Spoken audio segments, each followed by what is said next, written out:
So now it's come this time in our evening, we're going to be having our feature segment to the stage, and you all are in for a real treat. So this next performance is going to feature 3 artists and 3 members of the Stiner family. So Root and Rebound board member and activist Watani Stiner, his daughter Kashana, and his son Larry.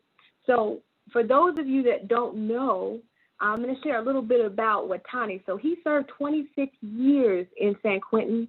He spent 5 years there from 1969 to 74 before escaping and fleeing to South America, where he spent 20 years as a fugitive. Then he surrendered to the American government and was returned to San Quentin in 1994. He spent another 21 years there before being paroled in 2015. So he has such an incredible and powerful story. And so I can't wait for this one. And so I'm going to take it away and offer the stage to Watani Stiner. So welcome. Thank you. Now, I know you all are probably curious about how I managed to escape from San Quentin State Prison. But unfortunately, we don't have time to go into it today. All I'll say is this. On the night my brother and I went over the wall and got into that getaway car, my heart was pounding like it never has before or since.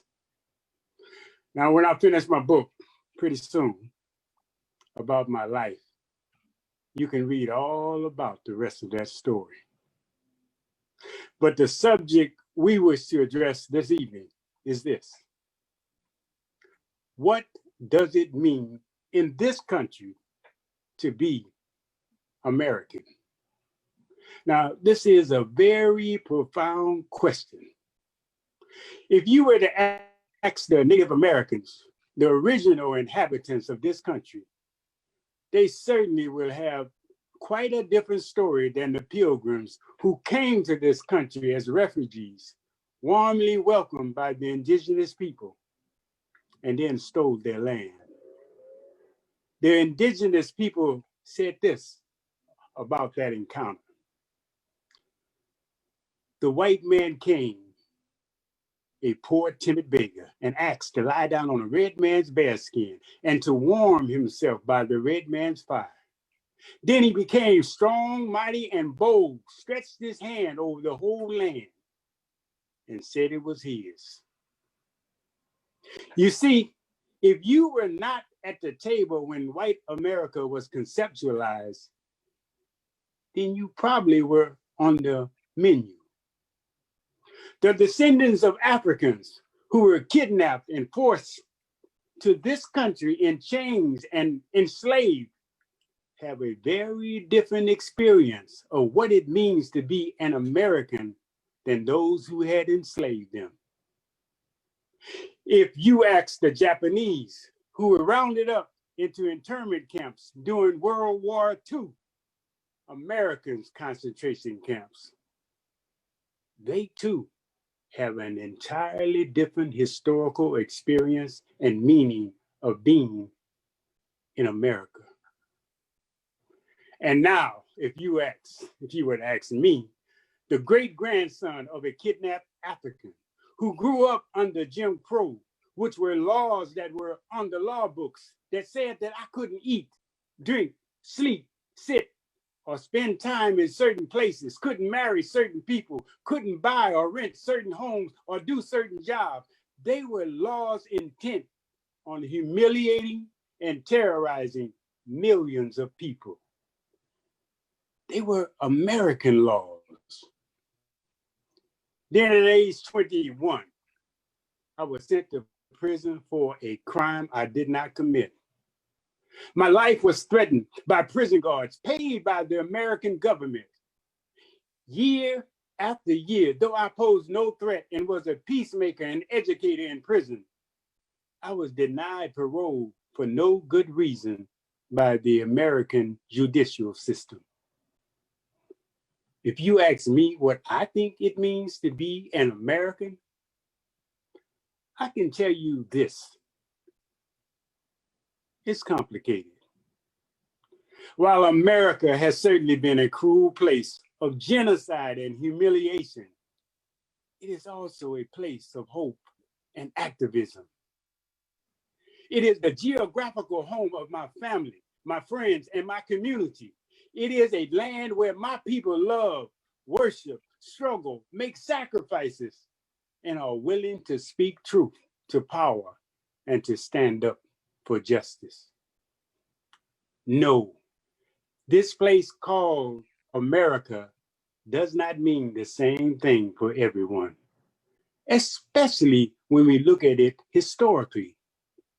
Yes, I was born right here in these United States of America. But Malcolm X expressed it best. Just because a cat has kittens in an oven does not make them biscuits. And just because my forefathers were kidnapped and enslaved, and I was born in this country, does not make me any less African. It's critical that we understand that this concept or this ideal of being in America and claiming to be an American is not a thing or some sort of finished project, but rather it is an ongoing process of various historical struggles of humans trying to expand the parameters of freedom in this country. Our collective history teaches us that America is an unfinished project. Now, here is what America is not. America is not a melting pot where all the races blend smoothly together into one harmonious society. While there is a beautiful side of America, there is also a very ugly side. The beautiful side of America is that it is a multiracial and multicultural society, and the richness of its cultural diversity gives it its unique national character and strength. And the ugly and weak side of America is its deep legacy of racism and its inability or unwillingness to confront and correct its own racist history, to learn from its mistakes, and to make things right. I want to encourage and inspire each and every one of you present in this Zoom room to be part of the beautiful side of America that speaks about the pain and ugliness and does not hide from it. Donald Trump, who has made his way to the American presidency, represents the cruel and ugly side of America. And he has awakened the monstrosity that gave birth to this country. He denies that Black lives matter and seeks to resurrect, promote, and preserve America's violent and racist past. Trump sees these challenges to his authoritarian maneuvering as unpatriotic and disrespectful of America's greatness. But what I see as America's greatness is this: the integrity, the courage, and the commitment of ordinary people making tremendous sacrifices for racial and social justice in this country and extending love and human compassion to others who live on this planet. Now, any of you here are to take anything away from what we share with you this evening, we hope it is the value and the critical understanding that being in America and calling yourself American is a work in progress. And it can only be shaped and realized by how much we are willing to sacrifice and how much we are willing to resist the ugly and how much we are willing to participate in this difficult yet beautiful struggle for justice. Ashe, Hotep, Hetty. I'm tired. Tired of dressing up from head to toe in black. Caskets opened up. My friend is on his back. Hear his mother cry. I see his children weep. Ask me how he died. Neck crushed by the knee of the police.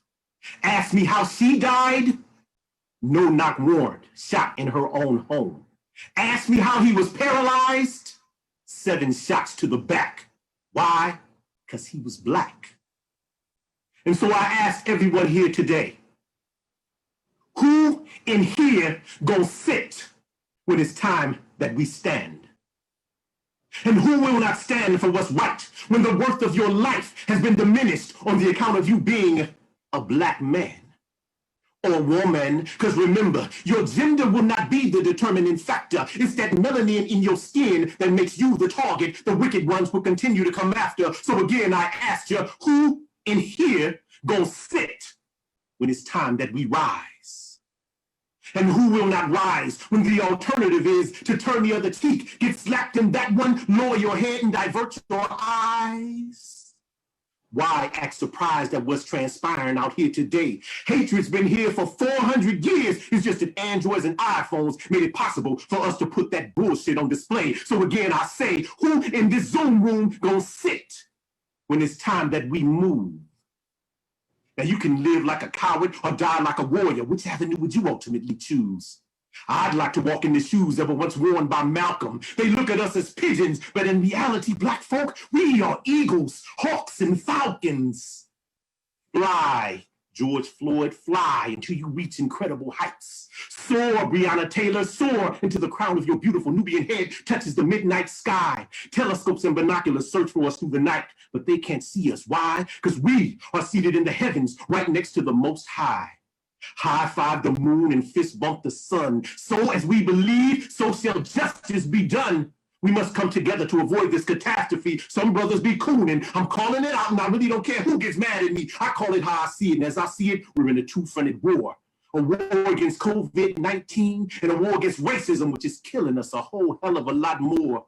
I'm hearing the drum beats of war. The revolution is close at hand. So again, I ask my people, who in this Zoom room gonna sit when it's time we all take a stand? Ashe. America's cruelty towards the black race. At age 10, my father, Watani Stiner, left South America and turned himself into St. Quentin State Prison, all in hopes of bettering the lives of his children. Unbeknownst to him and his family, he would be sentenced to an additional 21 years in St. Quentin State Prison for a crime he never committed. As you can see, America has perfectly constructed a justice system that has never been just towards black people, and intentionally leaving the black woman behind to carry the black family torch for the thousands of black men killed by the police, incarcerated, and lynched in this country. And so I ask you, who does the black woman run to for protection? When black men are constantly targeted as criminals and often incarcerated for crimes never committed. And so I ask you, what is a black woman to do when she's left unprotected in these bloody streets and she can't find money to feed her babies because the police is legally licensed to kill her black king without hesitation? And so I ask you, where does the black woman go to find justice when America has perfectly constructed a justice system that has never been just towards her black king? What is a black woman to do when her voice is constantly silenced and her cries are ignored? When a black woman is left unprotected in these bloody streets, she can't breathe and cries out for peace, but her cries for justice and protection go unanswered.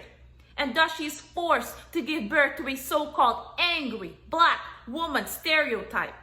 A new way of living and thinking in America, the only way she knows how to survive in this country. When a black woman is being deprived of being loved by a black king, she will either die in silence or seek revenge. And so I cry out to America and ask, is there anyone out there who can help me understand why I feel invisible as a black woman in this country? And so I cry out to America and ask, is there anyone out there who can help me carry this bloody black cross? The cross my ancestors had to carry, the same cross that took away my father's freedom and now robbing me from my very own peace of mind. And so I tell you, I'm tired. I'm tired of living in a country. I'm tired of living in a country full of fear. The fear of being killed every single day. The fear of driving while black. The fear of jogging while black. The fear of giving birth to a beautiful black baby. You see, I wasn't born in this country. But if I, as a black child, had to choose to be born in America today, I would not choose to be born. America, you have to change. Ashe. Paranoid fetus. Unborn child, scared to live. Help me, Jesus, I am a paranoid fetus. Afraid to leave the womb. This world don't want me here, Black Jesus. From inside my mother's stomach, I could feel the blatant hatred. Buzzard circle before my birth. Because I'm black, have I been snake bit? The angels call. Come to the light, but I'm not convinced that this world is sacred. Seen so many black babies blessed with breath, but then death comes in and takes it. Mother's breathing is steady increasing. The birth of me is not far away, but if given the choice, I'd stay inside. What worth is life in the end of days? So to God I pray. Heavenly Father, let not the levees of my mother's birth canal be cracked. Let not her water break, nor her contractions intensify and start coming painfully back to back. For my wish is to remain where I am at, attached to the placenta, surrounded by the fluids that comfort me within the amniotic sac. And mother, where's my father at? Does he know how close you are? Has he proceeded to grab the already prepared hospital bag and placed it upon the backseat of the car? The journey is not far, but we're traveling fast. Mother's feeling nauseous. Daddy stepping hard upon the gas. Whoa, Daddy, don't you run that red light. I know I've got to come, but I don't want to come tonight. Besides, what's the rush when we're in the last days? The world's full of suicide, homicide, and rape. The world's full of genocide, apartheid, and hate. The world's full of stereotypes, parasites, and snakes. That's why I am a paranoid fetus. That unborn child, scared to live, help me, Jesus. A paranoid fetus, afraid to leave the womb. This world don't want me here, Black Jesus. From inside my mother's stomach, I could feel outside aggression. Maggots cry for my demise. If I'm born alive, will I suffer depression? The angels call, come to the light, but I'm not convinced that this world will love me. Seen so many black brothers jailed this year. I don't want no cop to cuff me. Seen so many black bodies shot this year. I don't trust nobody but me. Seen so many black ladies hurt this year. I just want my God to hug me. Cervix dilated 8 centimeters wide. I fight against the birth as I feel myself slide. Doctors, stand back with your mask and your gloves on. Don't deliver me until the guns and the drugs are gone. Life is not a love song. My people sing the blues. Another brother murdered. See the footage on the news. Priest abusing children. Child molesting someone's son. That's why I've been feeling nervous since trimester number 1. Mama, I don't want to come. Please don't push me out tonight. I know you and Dad don't love me, but this world ain't spinning right. Terrorism, deep racism, anti-intellectualism, separatism, phony religion, intolerance of individualism. I've made my decision. I don't want to be born. Mama, stop pushing. I don't want to be born. Doctor, stop pulling. I don't want to be born. And Daddy, can you please stop cheering? I don't want to be born. It's too late. I've already been born. I'm breathing on my own. I've already been born. Umbilical cord cut. I've already been born. I'm laying on my mother's chest. I've already been born. I'm young, gifted, and black. I've already been born. And since the Most High decided I'd be born, it's my time to change this unjust world. Ashe.